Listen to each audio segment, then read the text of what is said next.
What's up? Welcome to another episode of Element Online. We're talking through this series called From Despair to Destiny, looking at the story of Abraham and God's promises that he made for him.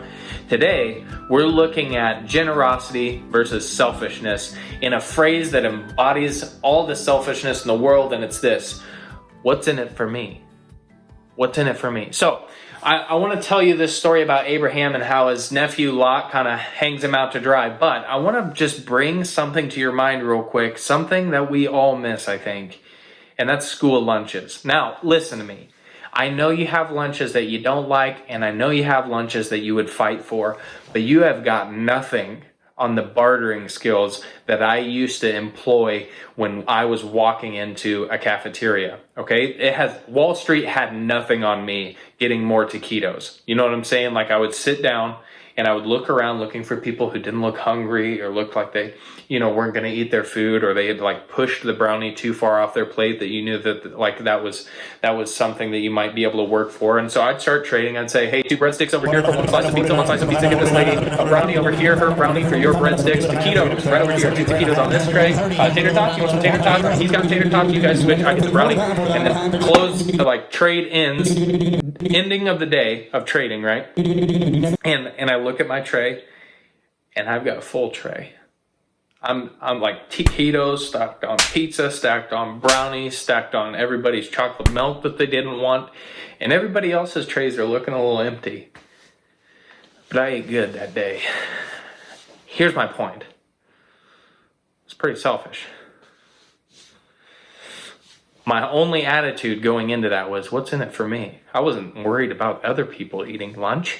I was worried about me eating lunch. See, so Lot and Abraham kind of had this going on, and Lot's kind of the what's in it for me, I want everybody's lunch kind of heart situation here. So pick up the story. Abraham just got kicked out of Egypt because Pharaoh, he tricked him into thinking his wife was his sister. So Pharaoh took him as his wife and then found out he's wife and then kicked him out of Egypt. But he got kind of a sweet deal because once he got kicked out, he got to keep all the stuff that Pharaoh had given him. So he still had all the freshest of fresh gear, and he's wandering out into the wilderness again. But business is also good for his nephew Lot at this point. And so they're bringing in all these different resources. They have a ton of stuff, and they're living pretty close to each other. So their stuff kind of starts to overlap, and some people start fighting about it. And they say, okay, Abraham comes to Lot and he says, let's just split up. Let's go separate ways, and then that way we won't fight anymore.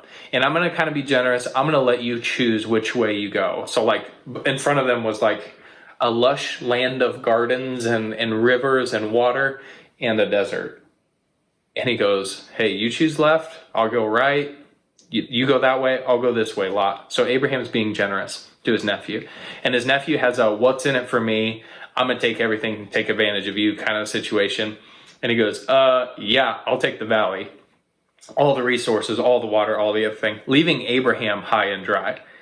And Abraham entered into this situation being generous, and it's that hurts when you give someone the choice to either treat you well or treat you poorly, and they choose to take advantage of you and kick you to the curb and treat you poorly.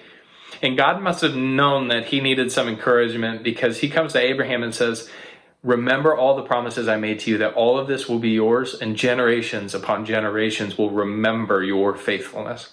Remember my promise. Even when you can't see me, I'm working. Even when you can't feel me, I'm working.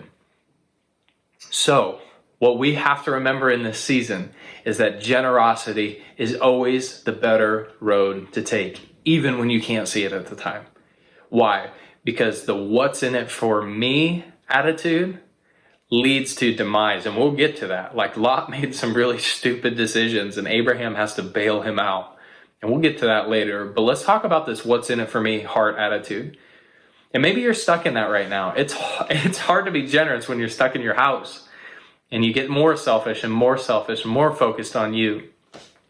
Right now you might have the what's in it for me attitude, and like I've said in weeks past, maybe you have parents or guardians right now that work is difficult for them and putting them under a ton of pressure. And all they're asking you to do is 1 or 2 things around the house.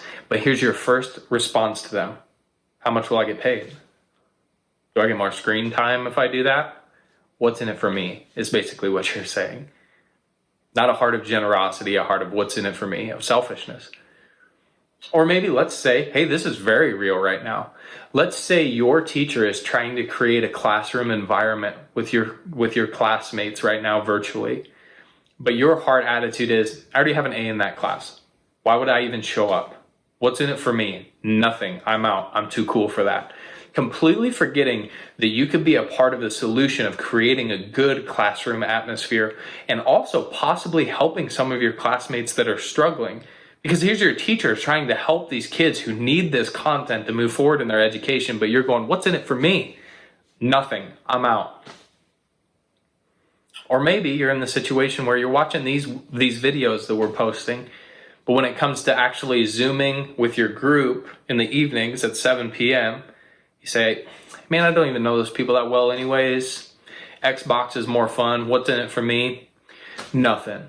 Completely disregarding the fact that other human beings might need your encouragement, might need your prayers, might need your advice. You see what I'm saying? The what's in it for me heart leads to these selfish places where nobody is loved, nobody's cared for besides you. And listen, I was thinking about this. If God isn't real, that's probably the way you should live.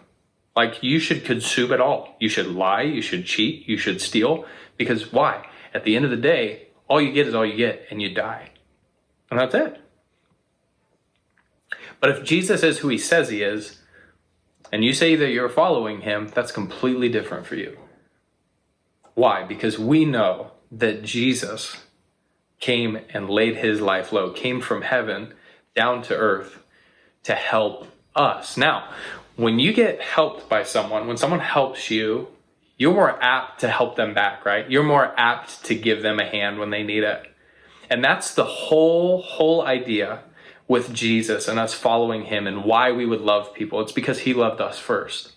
And so the help that we give people is out of that love. And it reminds me of this verse, Philippians chapter 2, verses 3 through 8. Don't push your way to the front. Don't sweet talk your way to the top. Put yourself aside and help others get ahead. Don't be obsessed with getting your own advantage. Forget yourself long enough to lend a helping hand. Think of yourself the way Christ Jesus thought of himself. He had equal status with God, but didn't think so much of himself that he had to cling to the advantages of that status no matter what. Not at all. When the time came, he set aside the privileges of being God and took on the status of a slave, of a servant. He became human. Having become human, he stayed human. It was an incredibly humbling process. He didn't claim special privileges. Instead, he lived a selfless, obedient life and then died a selfless, obedient death. And the worst kind of death at that, a crucifixion. This is what the Easter season is all about. That Jesus came down, humbled himself, swings low to set you free. He goes to his death, the punishment that you deserve. And he takes that punishment and then he rises from the dead to claim victory over death and sin in the grave. And to give you freedom to enter back into a relationship with God. What are you going to do with that freedom? Are you going to sit there and just wonder what's in it for me? Or are you going to actually love someone? Be generous to someone. Actually trust God and walk into the help that you received, giving that same help. Because here's what Jesus says. When you help the least of these, you're helping me. When you're helping people who need help, when you're being generous to people who could use some generosity, you're returning the favor to God.